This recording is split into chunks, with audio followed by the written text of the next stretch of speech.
Tom Brady, who is reportedly heading to Tampa. As we await the official signing of the deal with the Bucs, the expectations for a Brady-led Tampa Bay squad continue to spark debate. On that note, we welcome back our Ryan Clark. Max, I'm coming to you, as I love to say, authority on all things one Tom Brady. Tell me this, Max, who do you think is going to have more success next season? Is it Belichick up there in your favorite city of Boston, or is it Brady down south in Tampa? Brady.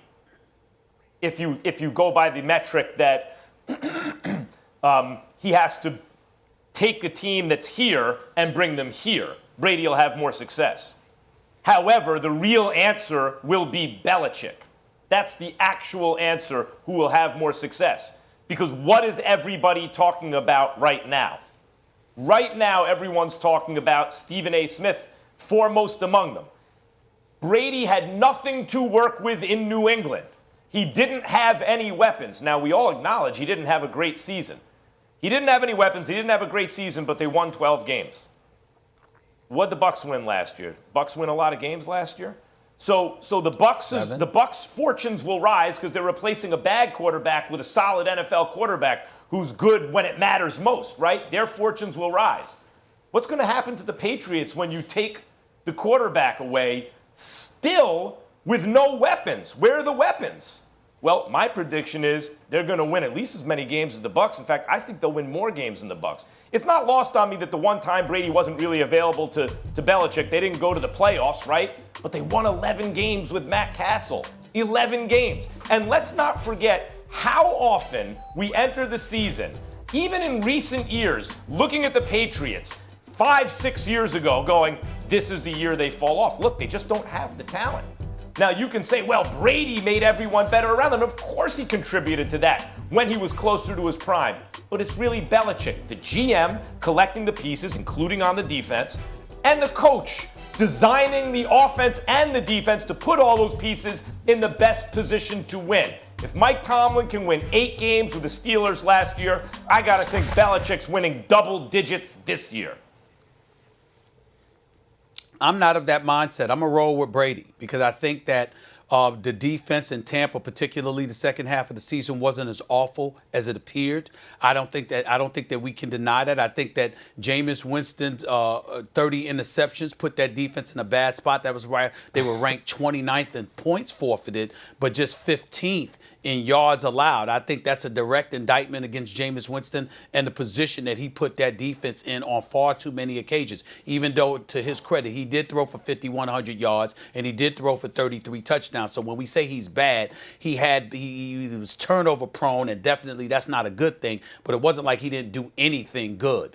I think in the end, when you look at Tom Brady, to have Godwin available, to have Evans available, to have O.J. Howard available, Brait available, etc. I think when you look at the potpourri of weapons that he has at his disposal, if not the multitude of weapons that he has at his disposal, when you take into account, if you have any belief in Byron Leftwich as an offensive coordinator, if you have any belief in Bruce Arians as a play caller, and you consider what their reputation and their history has been in terms of getting some level of offensive production, in the case of Bruce Arians, not just when he was in Arizona, not just when he was in Pittsburgh, but when he replaced Pagano because Pagano got ill in Indianapolis as a head coach. You look at his history, his resume, and then you take into account what Tom Brady brings to the table with those multitude of weapons. And then you look at the NFC South.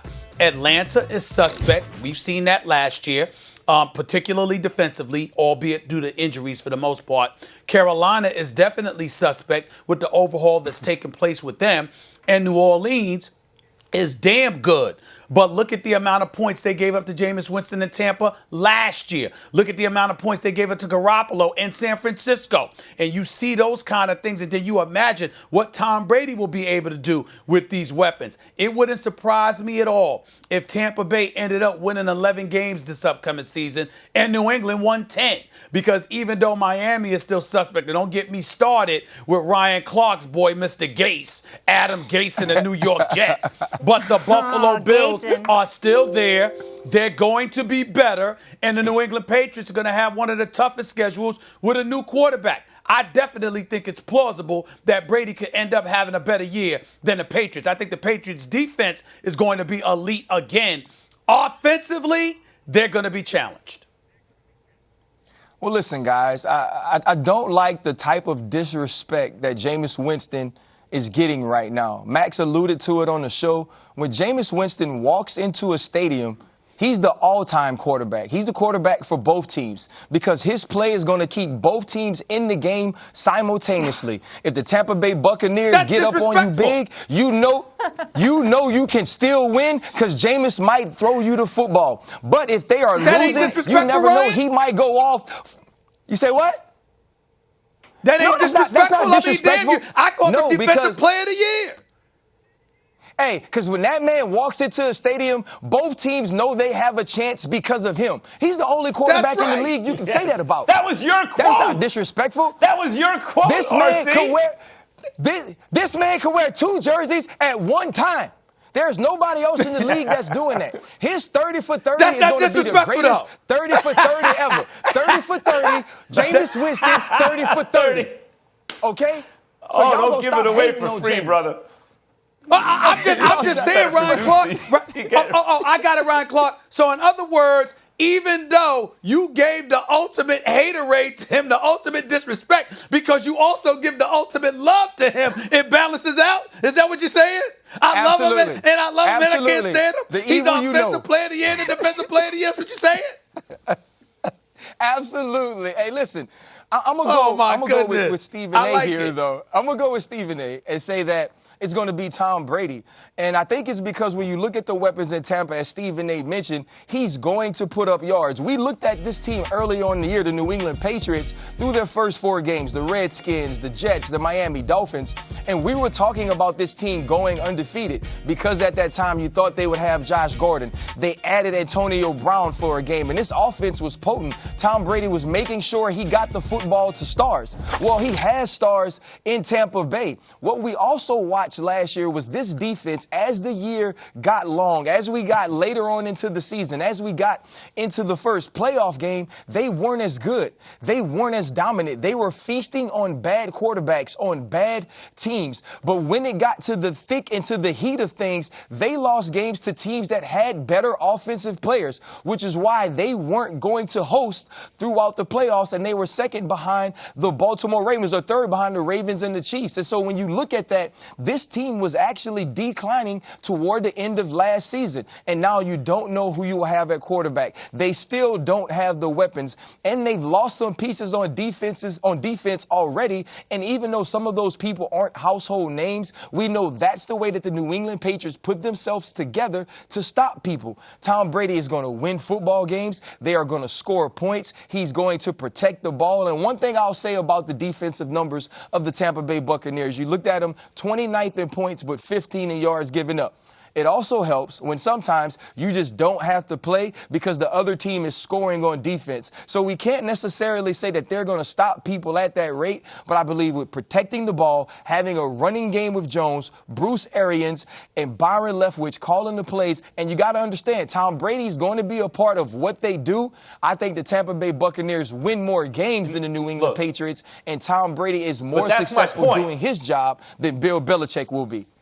But see, that's my point. Really, when you look at where the expectations are, the Bucs have so much on offense that Ryan Fitzpatrick looked like an MVP for a couple games. And it was like maybe he should have the team. If you put just a competent quarterback who's not going to give the ball the other team the ball with that Bucs offense, they should have done big things in recent years.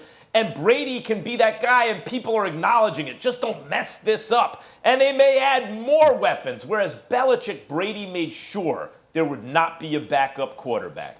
Jimmy G is gone. Who's the backup? And by the way, a lot of the quarterbacks are even off the market at this point in free agency. So the expectations for the Patriots are, what are they going to do? And I'm telling you right now, sleep on Belichick and the Patriots at your own peril. So given the expectations, I expect Belichick to outperform his, and I don't know that Brady lives up to the expectations in Tampa. Expectations We expect the Tampa Bay Buccaneers to be great offensively. We expect the Tampa Bay Buccaneers to be better than they were last year. I'm not saying that they're going to come in and win the Super Bowl. I'm not necessarily ready to put them on top of the New Orleans Saints as the NFC South favorites. Because I believe you do need chemistry. You do need to understand, okay, how does Tom Brady work? How will Bruce Arians call plays? So I don't think the expectations will be that high in Tampa Bay, but I do believe that Tom Brady plays well, this team plays well, and they get into the playoffs next year. All right. All I know is this, Ryan. I know you don't expect them to go to the Super Bowl, but imagine they did. Super Bowl 55 happens to be in Tampa. Oh, so fitting. Talk about a storybook ending. Ryan Clark's sticking around here with us. And a little bit later in the show, we have another LSU Tiger that'll be here. One of the best safeties in the NFL, the Chiefs' Tyrann Mathieu. Stay tuned for that.